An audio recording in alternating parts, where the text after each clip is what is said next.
मित्रों, आप सभी जानते हैं कि पश्चिम बंगाल में पंचायत चुनावों में जिस प्रकार के विचलित करने वाले दृश्य निरंतर दिखाई पड़ रहे हैं, वो लोकतंत्र के प्रति संवेदना रखने वाले किसी भी व्यक्ति को व्यथित करते हैं।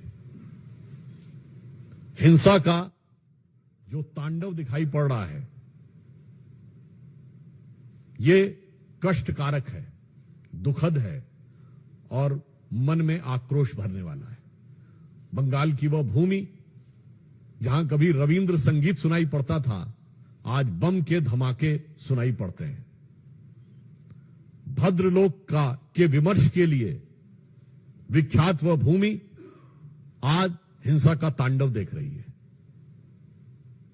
और उससे अधिक दुखद है वहां के सरकार की असंवेदनशीलता।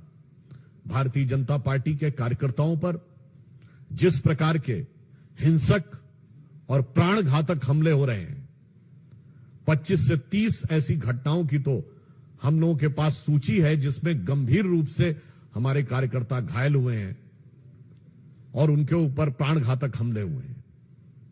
उससे भी अधिक चिंता का विषय यह है कि राज्य के निर्वाचन आयोग के द्वारा इन सारी घटनाओं के प्रति एक निहायत ही असंवेदनशील और गैर जिम्मेदाराना रवैया इख्तियार करना, जिसकी वजह से न्यायालय जाना पड़ा और न्यायालय के हस्तक्षेप के बाद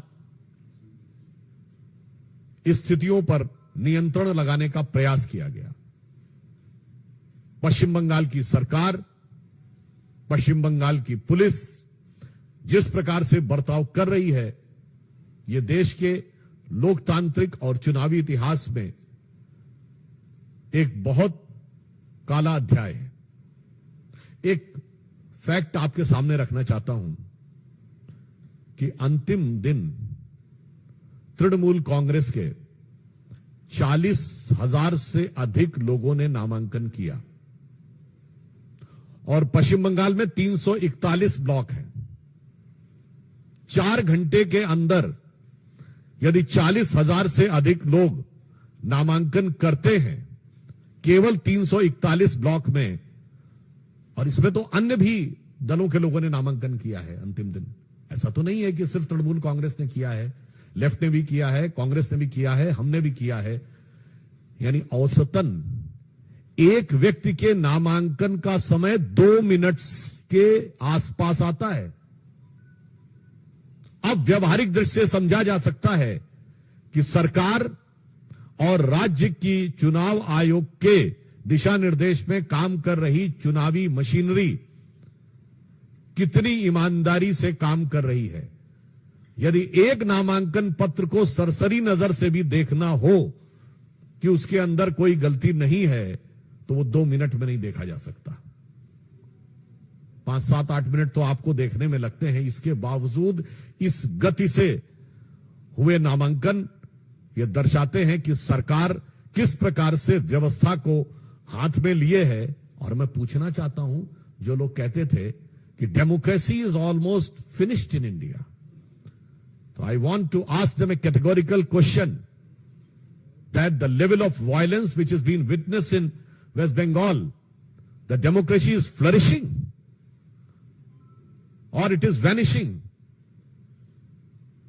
ये लोकतंत्र का उद्भव दिख रहा है या तिरोभाव दिख रहा है? और जिस प्रकार से नामांकन की प्रक्रिया का मैंने उदाहरण बताया, क्या ये लोकतंत्र का उपहास नहीं है?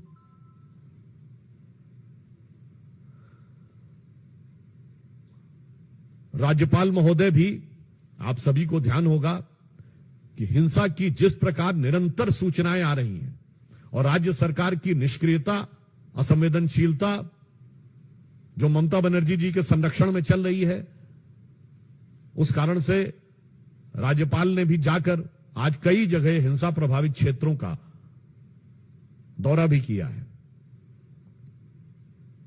मैं यह भी बताना चाहता हूं कि इस प्रकार के घृणा, हिंसा और प्राण घातक हमलों के दौर में भी भारतीय जनता पार्टी के 50,000 से अधिक कार्यकर्ताओं ने अपना नामांकन किया है। यानी इन प्रतिकूल परिस्थितियों में भी भारतीय जनता पार्टी के कार्यकर्ता पूरी दृढ़ता के साथ, साहस के साथ उस जुल्म और ज्यादती को सहते हुए लोकतंत्र की लड़ाई लड़ने के लिए आगे बढ़ रहे हैं। और मैं तृणमूल कांग्रेस की सरकार और ममता बनर्जी जी को यह कहना चाहता हूं कि आप याद रखिए कि ये आगजनी का जो खेल, जो हिंसा का खेल आप खेल रहे हैं, यही इससे पूर्व कम्युनिस्ट सरकारें करती थी। और उनका हश्र क्या हुआ? लोकतंत्र में जनता जनार्दन है और जिस प्रकार का अत्याचार और अनाचार हो रहा है उसकी पराकाष्ठा पूर्ण हो रही है। तो मैं उन्हें सुझाव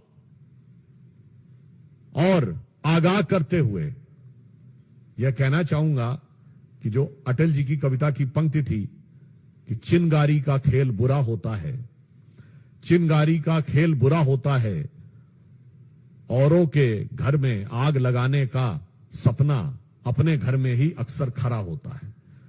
तो जो कुछ ये कर रहे हैं, और इसी के साथ मैं समस्त विपक्षी दलों से पूछना चाहता हूं कि लोकतंत्र का जो स्वरूप, हिंसा से घायल स्वरूप दिखाई पड़ रहा है, पश्चिम बंगाल में जो मां माटी मानुस की बात करती थी, वहां भारत मां के विरुद्ध खड़ी हुई शक्तियां प्रबल, माटी खून से सनी हुई और मनुष्यता पूरी तरीके से व्यथित और कलंकित नजर आ रही है। उसके बाद भी किसी विपक्षी दल को इसके लोकतंत्र में कोई समस्या नजर नहीं आ रही। अतः हम सरकार को आगाह करना चाहते हैं और साथ ही साथ यह कहना चाहते हैं कि उनको अपने संवैधानिक कर्तव्य का पालन करना चाहिए और राज्य के चुनाव आयोग, जो कि अपने संवैधानिक दायित्व का नैतिक और संवैधानिक दृष्टि से अपेक्षित निर्वहन नहीं कर रहा है, उनको भी अपने दायित्व का निर्वहन करना चाहिए। और भारतीय जनता पार्टी के समस्त कार्यकर्ताओं के हौसले का हम सम्मान और अभिवादन करते हैं। धन्यवाद।